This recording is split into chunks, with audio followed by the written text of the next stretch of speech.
a few more thoughts about where we are and how we got here, and maybe a little bit of where we go from here. I don't want to get too preachy, but I think it's important that we, with eyes wide open, understand what's happening in our country today. I've heard people say, well, why are we so invested in this? There's violence happening all across our country, and violence is tragic everywhere. And every life taken is a child of God who deserves our love and respect and dignity. This is certainly about the tragic death, political assassination of Charlie Kirk. But it is also much bigger than an attack on an individual. It is an attack on all of us. It is an attack on the American experiment. It is an attack on our ideals. This cuts to the very foundation of who we are, of who we have been, and who we could be in better times. Political violence is different than any other type of violence for lots of different reasons. One, because in the very act that Charlie championed of expression, that freedom of expression that is enshrined in our founding documents, in having his life taken in that very act, makes it more difficult for people to feel like they can share their ideas, that they can speak freely. We will never be able to solve all the other problems, including the violence problems that people are worried about, if we can't have a clash of ideas safely and securely. Even, especially those ideas with which you disagree. That's why this matters so much. Over the last 48 hours, I have been as angry as I have ever been, as sad as I have ever been. And it was, as anger pushed me to the brink, it was actually Charlie's words that pulled me back. I'd like to share some of those. And specifically right now, if I could, I need to talk to the young people in our state, in my state, and all across the country. As President Trump reminded me, he said, you know who really loved Charlie? The youths. And he's right. Young people loved Charlie, and young people hated Charlie. And Charlie went into those places anyway. And these are the words that have helped me. Charlie said, when people stop talking, that's when you get violence. He said, the weak can never forgive. Forgiveness is the attribute of the strong. The only way out of the labyrinth of suffering is to forgive. Welcome without judgment, love without condition, forgive without limit. He said, always forgive your enemies. Nothing annoys them so much.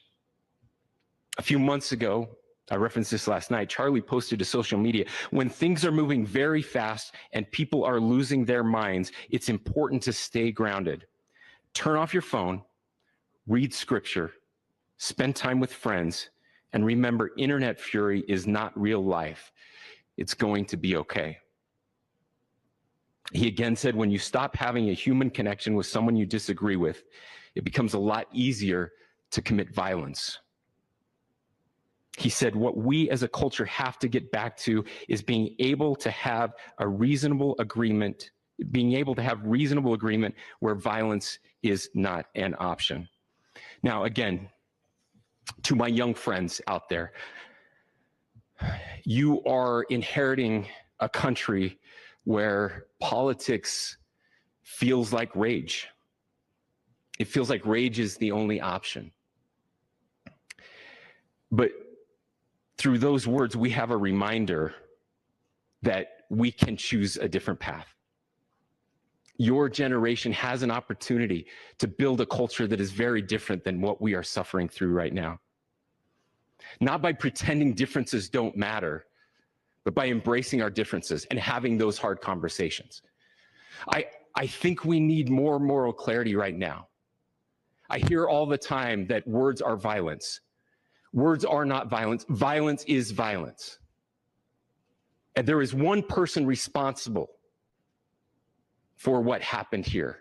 And that person is now in custody and will be charged soon and will be held accountable. And yet all of us have an opportunity right now to do something different. I want to thank my fellow Utahns. You know, this bad stuff happens. For 33 hours, I was praying that if this had to happen here, that it wouldn't be one of us, that somebody drove from another state, somebody came from another country. Sadly, that prayer was not answered the way I had hoped for, just because I thought it would make it easier on us if we could just say, hey, we don't do that here. And indeed, Utah is a special place. We lead the nation in charitable giving. We lead the nation in service every year. But it did happen here. And it was one of us. But I want you to look at how Utahns reacted the last 2 nights. There was no rioting. There was no looting. There were no cars set on fire. There's no violence. There were vigils and prayers and people coming together to share the humanity. And that, ladies and gentlemen, I believe is the answer to this. We can return violence with violence. We can return hate with hate.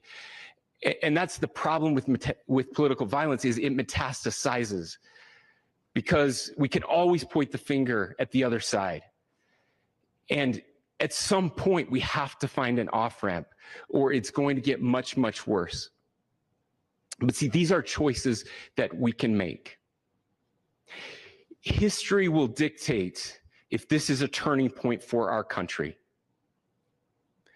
But every single one of us gets to choose right now if this is a turning point for us. We get to make decisions. We have our agency. And I desperately call on every American, Republican, Democrat, liberal, progressive, conservative, MAGA, all of us to please, please, please follow what Charlie taught me.